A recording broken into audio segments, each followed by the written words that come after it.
you looking for a crypto project that gives you the same tax advantages as the ultra wealthy like Elon Musk? Well, MELD Crypto was created to do just that. But did the MELD token migration and the MELD new token scare off investors and have them running for the hills? Could the MELD token airdrop and the MELD token upgrade be enough to keep the money flowing into the project? We're going to dig deep and determine this. Is the MELD token going to see a 17x to its all-time high and a 34x to double its all-time high in the upcoming bull market? MELD token staking is coming, and I want to show you if you should get set to take advantage. There are a lot of crypto projects that just want to steal your money, but I'm here to break MELD Crypto all the way down for you and present the valuable research that I've discovered on this project. But before we dive in and I give you all of the bullish or bearish sentiment, I want you to do me one huge favor. Make sure that you smash that like button. Make sure you hit subscribe. Boom! Bang on that notification bell. Comment anything that you want in the relevant section. I appreciate it. Now, let's get into MELD.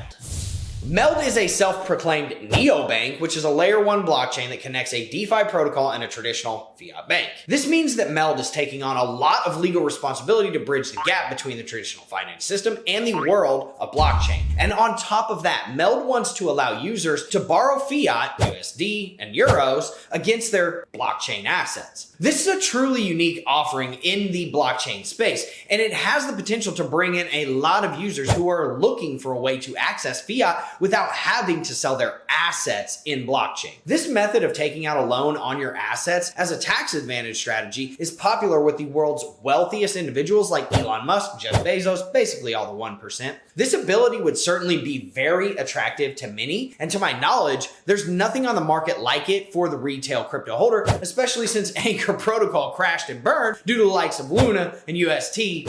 That sucks. MELD Crypto is literally everything that the central banks and governments don't want. This causes me to be a bit skeptical for a few different reasons. Regulation is coming, that I can assure you, and that could affect MELD Crypto immensely, especially in the US where a lot of crypto participants are. This is why my companies are running to regulation, and I encourage MELD to do so as well, so as to not alienate about 20% of the entire crypto market, the US citizens. What are my companies? Wolfer Finance, the blockchain and Web3 conglomerate that if you don't know about, you definitely should. Because what we do is we master and validator node all of the blockchains that you've already heard of. Ethereum, Avalanche, Flux, FTM. And we have a potential mining arm for Bitcoin, Litecoin, Doge coming out in the future. We are bringing an SEC regulated crowdfunding opportunity to market in the coming weeks on Acamona.com, where we will be issuing a digital security token on the Polygon blockchain and paying out legal dividends to our investors who are shareholders and owners in our company, might I add, on the Polygon blockchain via Matic so that you can have price appreciation of those dividends over time. Now, we share 50% of our net income with our investors. The other 50%,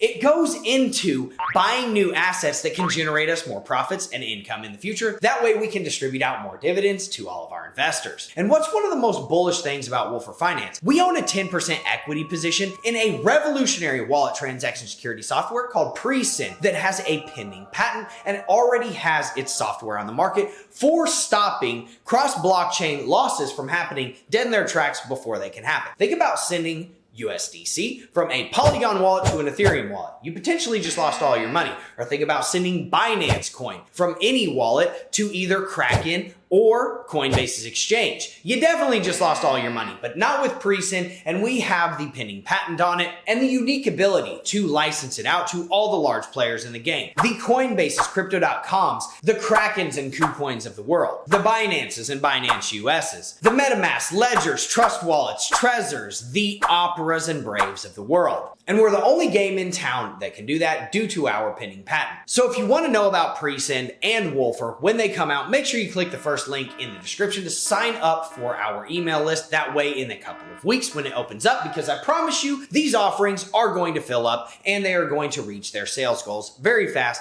So make sure that you're on that list to receive the alerts whenever they open. Now, back to MELD, because either MELD is truly a monetary judo move to leverage the global financial system against itself for blockchain's gain, or there's a catch somewhere and people who think that they are pursuing financial freedom won't actually get it. Now, let's hope that's not the case, because either way, MELD clearly has built up some momentum in the crypto space, but has recently hit some obstacles to achieving its goals. We will get into that in just a second, but first, let me state clearly to my previous point that MELD users in America will have much more limited access to the crypto lending and borrowing features of the MELD crypto platform due to being US citizens and all of those rules and regulations. But if you are literally anywhere else in the world, you can use this crypto tool. Now, the native token MELD is used for governance of the protocol. Additionally, MELD charges low fees for borrowing and lending on the platform. These fees are used to fund the protocol and reward users who stake their MELD. Now, I had to do a little detective work to find the current APY or APR for MELD, and that led me to unearth some information that left me scratching my head. On this video that was posted a year ago from DApp Central, there was an APR of 12% on MELD with a 6-month lockup period. Turns out that was a limited time lockup that is no longer available. I went over to the MELD Discord and asked about this, and one of the 15K Discord members told me that there was no staking yet, but that the testnet will open up in October of 2023. So by now I was wondering how a project that was this far along had not already launched a testnet. That's when I discovered a really big revelation about the relationship between the Cardano community and MELD that starts to put the whole project into a very strange light. In August of 2022, MELD partnered with ConnectPay and Valme to apply for an electronic money license in the country of Lithuania. The partnership aimed to enable fiat on and off ramps with ConnectPay stated to be the primary custodial service. The infrastructure and technology were all set up, but just as they were about to finalize the application for the license, ConnectPay unexpectedly withdrew from the partnership. Ruh-roh!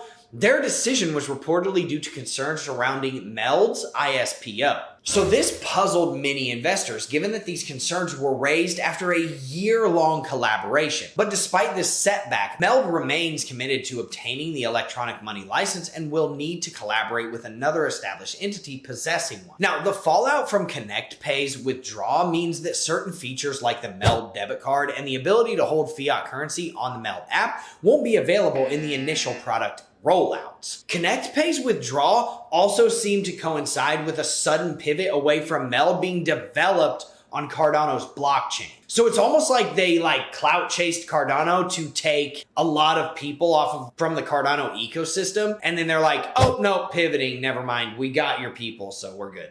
This is important because a lot of the initial growth for MELD was due in large part to the very active Cardano community and investing in and promoting the MELD vision. So it's still not really clear what the MELD team, why they stopped building on Cardano and instead started their own blockchain. But now that we're caught up on all of that important drama, let's take a look at the team behind MELD. The founder and chief astronaut of MELD is Ken Oiling, who has a background in design, tech, and finance. He's worked on projects for companies like Sony, Nissan, Visa, and Nike before getting into finance. The CEO of the company is Daniel Kung, as an international business law expert who has worked with Binance as a commercial counsel. Pepe Blasco is the CTO and was recently featured on the Digital Asset News YouTube channel to come on and explain how MELD works. The team also includes many other experienced developers and advisors who have worked on other successful crypto projects. Overall, the team behind MELD seems to be well connected and experienced in the crypto and finance industries. But it's not just quality people that are working with MELD. They have also garnered some impressive partnerships, like Cardano,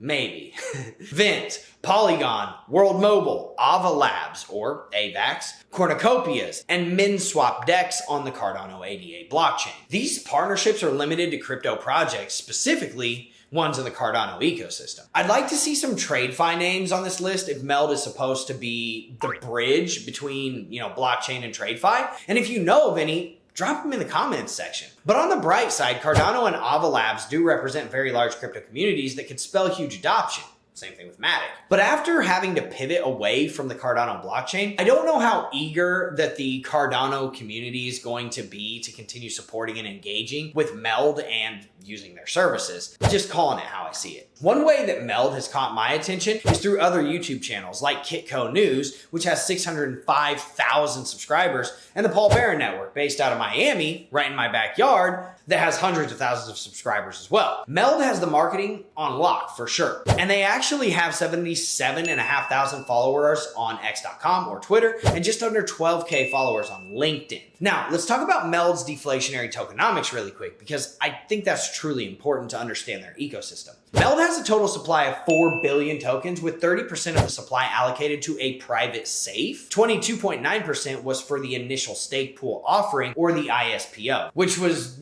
garnering a little bit of negative attention.